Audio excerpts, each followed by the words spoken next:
मस्तक से निकल करके संपूर्ण संसार को पवित्र करती हैं। भगवान की भक्त बलसा समझने के लिए इतना ही पर्याप्त है। वैसे तो उनकी लीलाएं इतनी अनंत हैं, जिस प्रकार अनंत है आकाश में एक पक्षी जितनी उड़ान भर सकता है, उतनी ही अपनी बुद्धि के अनुसार मैं उनकी लीलाओं का वर्णन कर सकता, उसे आप श्रवण करें।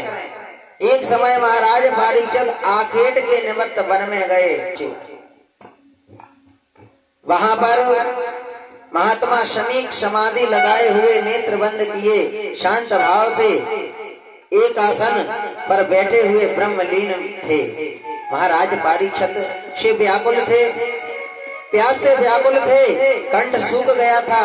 उन्होंने ऋषि से जल मांगा, किंतु ऋषि समाधिस्थ बैठे ही रहे। उन्हें राजा को कोई उत्तर नहीं दिया और न उनको बैठने के लिए कोई आसन ही दिया। राजोचित सम्मान तो दूर रहा, उनसे किसी ने बात भी नहीं पूछी। यह देखकर राजा को क्रोध आया।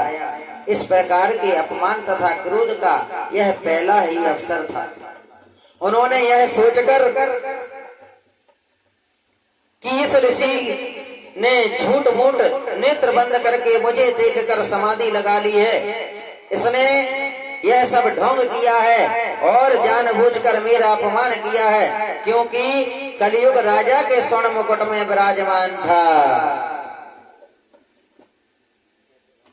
उनकी बुद्धि विपरीत हो गई। उन्होंने पास ही में पड़ा हुआ एक मृत सर्प, मरा हुआ सर्प अपने धनुष की नोक से उठाकर समीक मुनि के गले में डाल दिया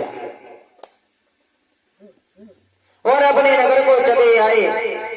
तब कुछ बालकों ने जाकर समीक ऋषि के पुत्र श्रृंगी ऋषि को यह समाचार सुनाया कि किसी दुष्ट ने तुम्हारे पिता के कंठ में मृतक सर्प डाल दिया। तब बालक श्रृंगी ऋषि को बड़ा क्रोध आया और उन्होंने अपने साथी सब बालकों से यह कहा कि मैं उस दुष्ट राजा को अभी ऐसा दंड देता हूं कि भविष्य में फिर कोई ब्राह्मणों का इस प्रकार अपमान ना करेगा। इतना कहकर उस ऋषि कुमार ने अपनी अंजलि में जल लेकर उसे मंत्रों से अभिमंत्रित करके राजा परीक्षित को यह श्राप दिया कि तुझे 7वें दिन तक्षक सर्प डसेगा। इस प्रकार राजा परीक्षित को शाप देकर वह ऋषि कुमार अपने पिता के पास आश्रम में आया और पिता के गले में मरा हुआ सर्प पड़ा देखकर दहाड़ मारकर रोने लगा। पुत्र का रुदन सुनकर ऋषि की समाधि टूटी। तब उन्होंने पुत्र से उसके रोने का कारण पूछा और उन्होंने अपने कंठ में मरा हुआ सर्प पड़ा देखा तो बालक श्रृंगी ऋषि ने अपने पिता को सारा वृत्तांत सुनाया और राजा परीक्षित को शाप देने वाली बात कही। राजा परीक्षित के शाप की बात सुनकर ऋषि शमीक को बड़ा दुख हुआ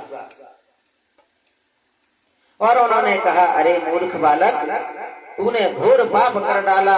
उस राजा की थोड़ी सी गलती पर तूने घोर शाप दे डाला। मैंने भगवत भक्त राजा को शाप देकर प्राणियों का बड़ा अनर्थ किया है। उनके राज्य में सारे प्रजा सुखी है। हम लोग निर्भयता से जप तप यज्ञ करते हैं। उस धर्मात्मा राजा के राज्य में सिंह और गाय एक घाट पर पानी पीते हैं। चोर और राजा परीक्षित को शाप देने वाली बात कही। राजा परीक्षित ने शाप की बात सुनकर ऋषि शमीक को बड़ा दुख हुआ और उन्होंने कहा, अरे मूर्ख बालक, तूने घोर पाप कर डाला। उस राजा की थोड़ी सी गलती पर तूने घोर शाप दे डाला। मैंने भगवत भक्त राज को शाप देकर प्राणियों का बड़ा अनर्थ किया है। उनके राज्य में सारी प्रजा सुखी है। हम लोग निर्भयता से जब तप यज्ञ करते हैं, पूजन अनुष्ठान होते हैं। उस धर्मात्मा राजा के राज्य में सिंह और गाय एक घाट पर पानी पीते हैं। चोर और लुटेरों का नाम नहीं है। अब राजा के न रहने पर प्रजा में विद्रोह वर्ण संकर फैल जाएगी, अधर्म का साम्राज्य छा जाएगा। यह राजा साहब के योग्य कदापि नहीं था। तूने ऐसा निष्पाप राजा घोर को अपराध किया। ऐसा ना हो कि राजा तुझे साहब दे दें, किंतु ये परम ज्ञानी हैं, ऐसा नहीं करेंगे।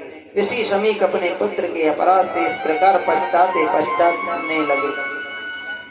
बहुत दुख हुआ।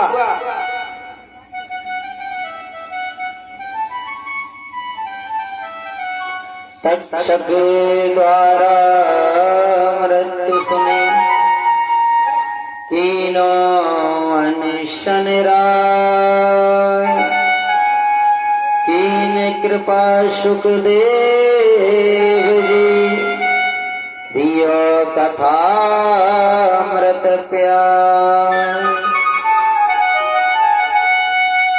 सूत जी बोले, जब राजा परीक्षित अपनी राजधानी में पहुंचे और वहां महलों में जाकर जब उन्होंने अपने मुकुट को उतारा, तब उन्हें ज्ञान हुआ। ज्ञान उत्पन्न हुआ और बोले, ओह, मैंने घोर पाप कर डाला। नीच पुरुषों की भांति मैंने निरपराध ब्राह्मण के कंठ में मरा हुआ सर्प डाल दिया। वो परम तेजस्वी ऋषि थे, मैं दुर्बुद्धि के कारण उन्हें ना पहचान सका। वे अपने भजन में समाधिस्थ थे, मैंने उन्हें ढोंगी समझकर उनके साथ दुर्व्यवहार किया। अवश्य ही कोई घोर विपत्ति मेरे ऊपर आने वाली है, क्योंकि आपत्ति काले विपरीत बुद्धि। जब किसी का बुरा होना हो तो उसकी विपरीत बुद्धि हो जाती है, किसी की नहीं सुनता। एक बार जो ठान लेता है कि नहीं मैं ये करूंगा, तो वो करेगा। तो विपत्ति में मनुष्य की विपरीत बुद्धि हो जाती है। आपत्त काले विपरीत बुद्धि। मैं तो यह चाहता हूँ कि उस पाप के प्रायश्चित में मुझे अवश्य कोई कठिन दंड मिले। राजा कह रहे हैं कि मैंने जो पाप किया है उससे मुझे कठिन से कठिन दंड की प्राप्ति हो। मैं तो सदा ही ब्राह्मणों का सेवक और उनका आज्ञा पालन करता हूँ, आज्ञा का पालन करता हूँ, किंतु आज ना जाने मेरी बुद्धि पर क्यों पर्दा पड़ गया। जब राजा परीक्षित इस प्रकार पछता रहे थे, उसी समय ऋषि शमीक का भेजा हुआ एक शिष्य राजा के पास आया और बोला कि आपको ऋषि कुमार ने यह श्राप दिया है कि तुम्हें आज से 7वें दिन कच्छ सर्प डसेगा। ऋषि के वचन सुनकर राजा परीक्षित बहुत प्रसन्न हुए। प्रसन्न होकर के खड़े हुए और बड़े आदर के साथ उन्होंने बैठा कर बोले, ऋषि कुमार ने श्राप देकर मेरे ऊपर बड़ी कृपा की है। मैं भी यही चाहता था कि मुझ पापी को उस घोर अपराध के लिए कठिन दंड मिलना चाहिए।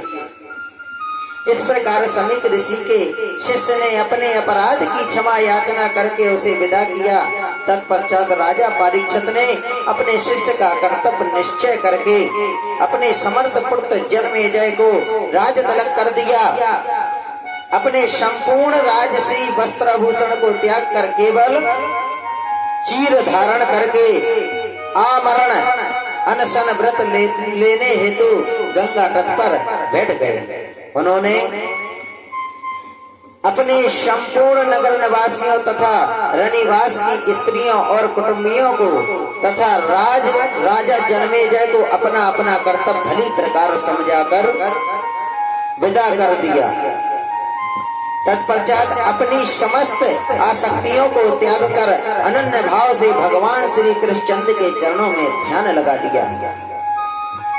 जब राजा परीक्षित के राज त्याग और अनशन व्रत तथा श्रृंगी ऋषि के शाप का वर्णन सब ऋषि मुनियों ने सुना, तो वे अपने अपने आश्रमों से शिष्यों सहित राजा परीक्षित के दर्शनों के लिए गंगा तट पर पधारे।